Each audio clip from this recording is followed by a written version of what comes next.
Good morning. Buong umaga. Testing natin itong camera ng OSET S60 DR.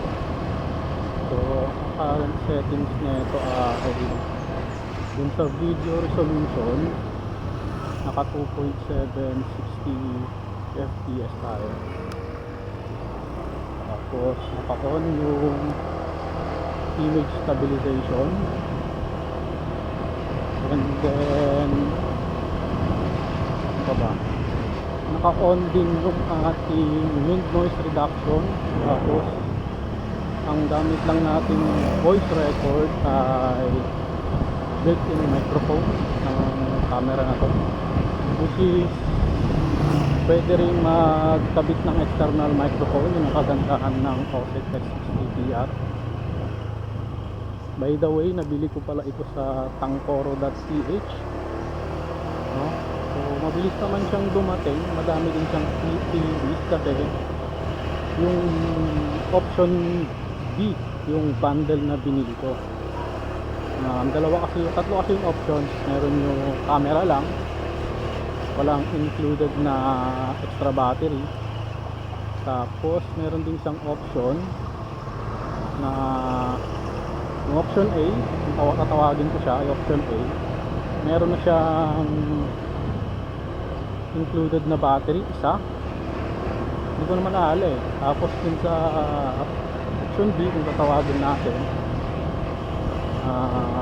dalawa yung included na battery plus internal microphone plus charging adapter.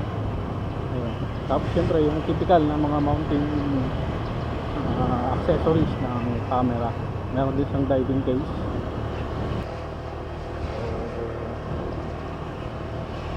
Ayun, umaga pa lang ngayon, around 6:37 AM.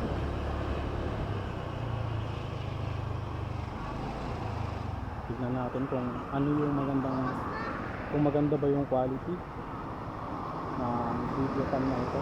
So, ang claim pala nila ay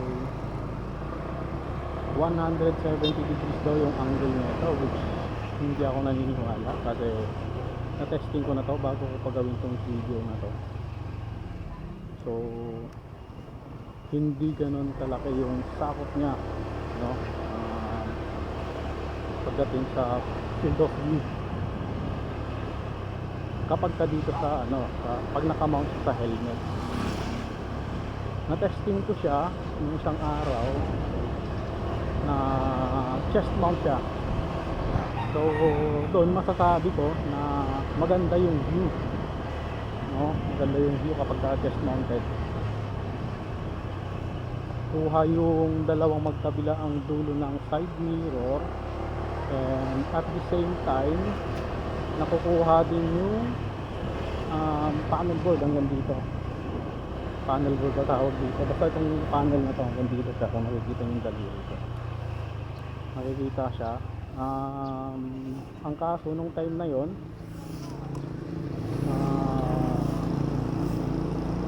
naka-on yung anong tawag dito, na-on ko yung auto low light. So ang effect pala sa camera kapag naka-on yung auto low light ay nawawala yung EIS kung siyang nag-off. So yun pala yun. Kapag naman in-on mo yung EIS, kusa din mag-off yung auto low light. So mas prefer ko na naka-EIS ako. So tignan natin. At saka parang parang hindi ito yung typical action camera na dapat wala siyang focus sa isang area eh. So yun lang yung napansin ko nung naka chest mount siya. Medyo parang 80% or 70% nakafocus sa panel, and then sa background or yung sa foreground natin, yung nakikita natin sa harapan, is parang roughly, ayun nga, 30% to 40% lang yung view. Medyo blurry siya. Hindi naman siya ganun ka blurry, pero hindi nga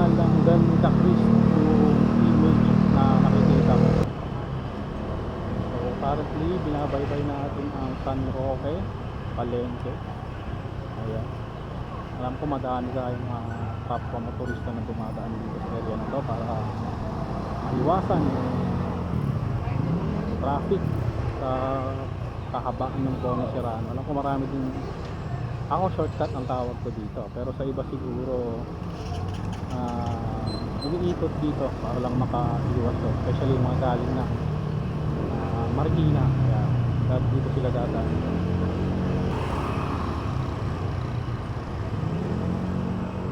First stop, first go. Dito po mga sir. Ako nang nag-stop, ako nang mag-go. Salamat kuya.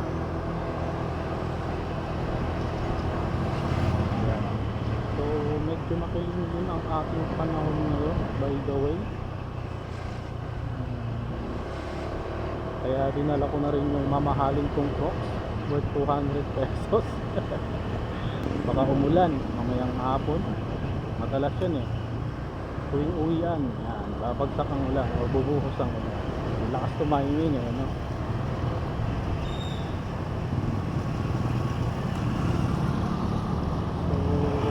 So, usually yung ginagawa ko, kumakaliwa ako dito sa 8th Avenue. Sa kanan ako sa May. Gasolinahan doon sa dulo. Hindi mo madalas makakaliwa. Yung iba, dumidiretso hanggang 6th Avenue yata kasi open na siya ngayon. Pero parang risky sa akin kapag kayo tatry ko, baka kasi matayling na sarado siya.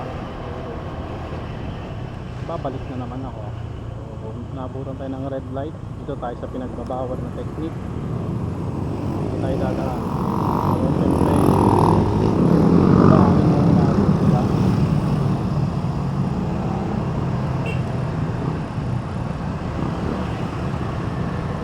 good morning sa mga kapwa natin ng turista na dumadaan dito sa kahabaan na Boni Serrano.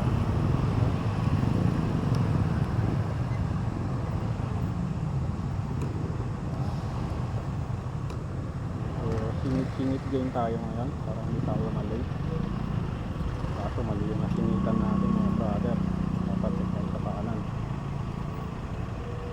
Anyway, napasto ko na din yung camera, yung voice recording na ito, no, na internal mic lang yung gamit.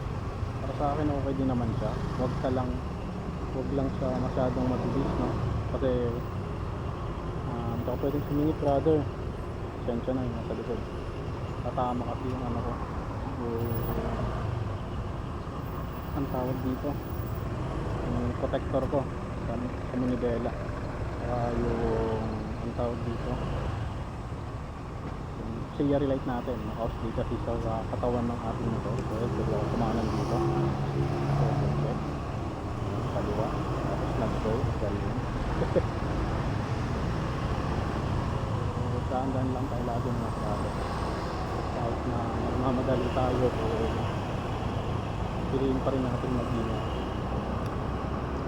Signal tayo nakaliwa kasi nakaliwa tayo ng krame ng pag-edsa. Go, kita tayo. Double check. Okay, konti lang naman yung paano ng concept,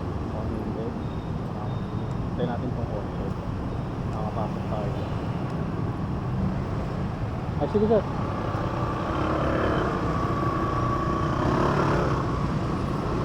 Nakita na ko ni kuya. Hindi na lang nakita ko. Mga nagkasabihan mo. Hindi yung mga mahirap at mga madali. Naintindihan naman natin yung mga naghahanap buhay. Kailangan nilang marami sa isang araw.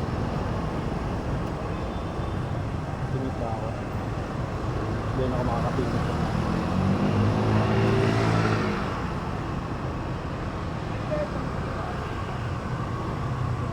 Bilang mga kuya, let's go. Medyo foggy ngayong araw na. So, hindi naman sa foggy. Siguro dahil makulimlim lang. So, ako lang, foggy lang. Good morning mga sir. Ating mga mag-iiting at sundalo.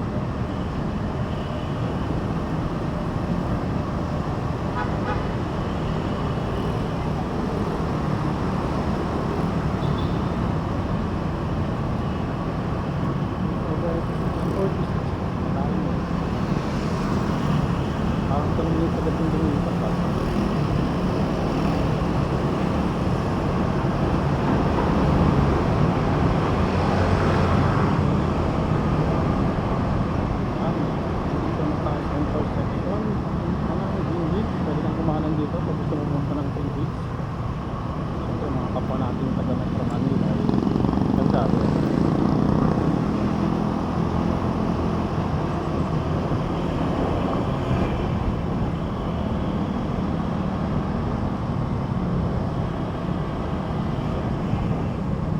Hindi ko nang kabigat ang traffic ngayon. Para sa akin ha. Hindi kasi ito yung normal na araw-araw kong nakikita dito sa kahabaan parte ng EDSA.